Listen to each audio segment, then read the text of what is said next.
You don't have to love what she stood for to agree that Margaret Thatcher delivered on her vision. Privatisation, trade union reform, the collapse of communism. Similarly, while Angela Merkel didn't dream up German unification, she made it stick, along with the euro and domination of the continent. People say they were effective because they were women.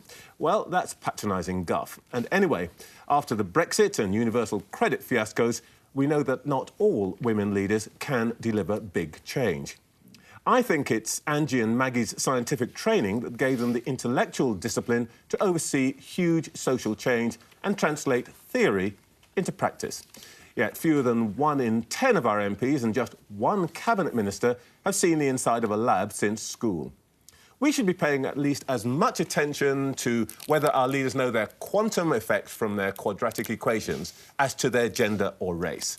And the government should offer techies the 6-figure graduate salaries being paid by law firms to newly qualified solicitors. There's a reason it's always Science Officer Spock who saves the universe in Star Trek. Brains. Let the geeks govern so that we can all...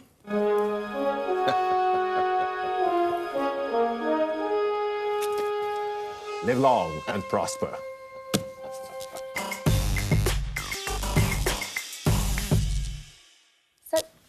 So just so I understand what you're calling for, so you specifically are saying, or you're directly correlating, if someone studies science at university, then they are the best suited to the job of an MP or a leader? No, I'm saying that at the moment we have a complete absence of people with that kind of intellectual discipline in our leadership. You know, if you look at our cabinet, we've got 8 of our cabinet ministers who did PPE at one university, politics, philosophy and economics. Very, very good if you actually want to just read books the rest of your life. And then we've got lawyers. Sorry, Afa, really good at putting their hands in your pocket. Well, so just come at me today. And Theresa May, geography, terrific for finding your way through a wheat field. Just one person's got a scientific background, Liam Fox. Well, you know, we can have our view about that. The point is that we have the wrong mix and we don't have people with the intellectual discipline to deliver some of these huge projects. And that, frankly, that's what ministers need. They need to have at least some familiarity, particularly in today's days of big tech and huge engineering projects. We need to have somebody around the cabinet table who's got some familiarity with that kind of work. Trev, can I jump in a second? Yeah. I think you're right with some of what you're saying, all right? I don't disagree. You need half a brain to be able to carry out some of this work, all right? Nick will tell you that, all right? But, right... Where's the other half? Common sense. Common sense is an ingredient that's missing from people. And a lot of these people that have spent their whole life with their noses in books have never seen outside of what's going on in the real world. And so that's a massive failing for me. I'd personally like to see a lot more veterans involved. And when you look at Tom Tuddengut, Johnny Mercer, and my favourite of all time, who got us out of the biggest crisis ever, who could that be? Winston Churchill, OK? They was all ex-Scotties, weren't they, of some sort, OK? So I'm not disagreeing with you, but I'm not going to say that would be the way ahead to just fill it with brains, because brains don't see outside the box sometimes. You know what I mean? What I can't get is, when I was at school, the boys who were good at science were the weaklings who never got in the rugby team and used to stand on the sideline with their gloves on a piece of string from their overcoat, and they'd hide in back rooms, and then when they grew up, they had jackets with shoulder pads on. So I don't quite see what they're bringing. They're not normally the most charismatic figures, if you understand science, if you understand that sort of... Well, no, of course it is. That's what I deal in. You've only just worked that out. They're not normally... So if to communicate, you probably do need to do PPE, or you do need to do something, because if you... With the exception, I hear, of Merkel and the exception of Thatcher, politics is basically a business about charisma. You've got to love me, look how great I am. I think if you're so clever... And by the way, when I criticised the boys, they were incredibly bright. I can't even spell physics, let alone understand it. But I can kind of sell myself, and I don't think the two often come together. Oh, let me advance in response to that. The names Stephen Hawking, Brian Cox, Mark Zuckerberg, who kicked legislators in Washington and Brussels, all around the park, on television. Yeah. These are great communicators. David Attenborough, these are great communicators. That would be the same Mark Zuckerberg who couldn't reply to a Common Select Committee in the United Kingdom. He didn't want to. He didn't have to. The point I'm making is that the idea that scientists can't be good communicators chemistry, Imperial College.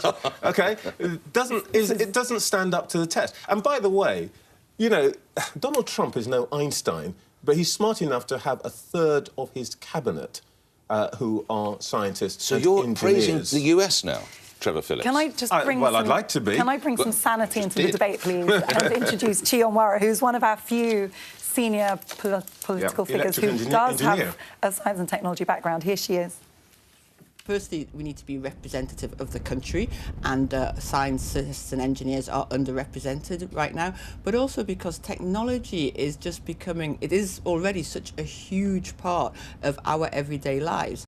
I agree with Chi, and I agree with you, Trevor. I think that we've talked on the show about automation and the huge social and economic changes facing this country. And when I was a reporter at Sky News and I interviewed government ministers about our long-term strategy for preparing the workforce for the fact that most of our jobs won't exist in a few decades, I was met with completely blank faces, you know, and I think that is partly because people don't have the background that allows them to understand it. But it's also a problem with short-term governments that there is no incentive to start planning for 20 years ahead. And that's not going to fly the way things are changing. But also, I think that what you're saying is actually part of a bigger issue, which is if you look at Parliament in the 1970s, for example, I think it's around 16% of MPs came from manual labour backgrounds. You know, around a third had worked in the professions. That figure has massively declined. Only 3% of MPs now have a background in manual labour. Our MPs aren't people who've actually worked in the real world and done normal jobs.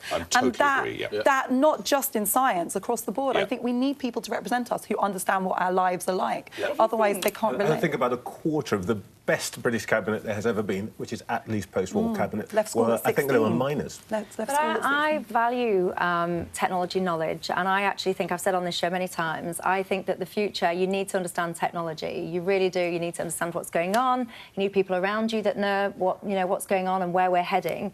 But I also think that politics and technology entrepreneurialism is often quite at odds. Because if you look at many successful technology entrepreneurs, for example, you know, they're very dynamic, they move very quickly, they're very agile, they're very free-thinking. They don't often operate within boundaries of the way that things currently exist. If you then look at Parliament and how Parliament has to operate for various different reasons, the two are not always, you know, they're not always equal or able to allow a technology entrepreneur. So I actually think that when you talk about automation, there is the fourth industrial revolution strategy that they're trying to work on at the moment.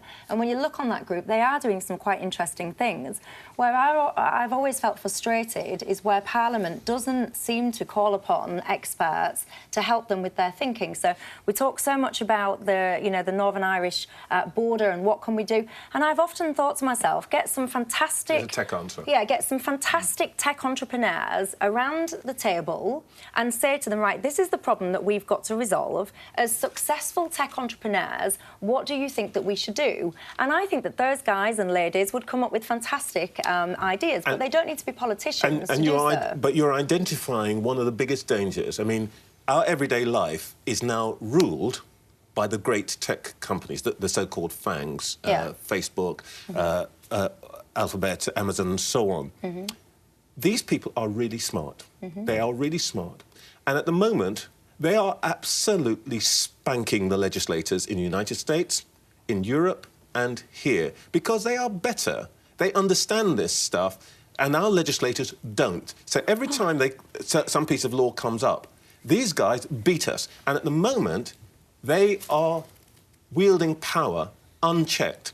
The only way that we're going to be able to deal with that is if more of our legislators and people who run things are actually able to compete with these clever blokes on equal terms. And at that point, I have to engineer us. And ladies. I have to engineer us Absolutely. towards a break so we can have our oranges at half-time. You're watching The Pledge on Sky News. Up next, I'm saying the EU should leave us Brits alone.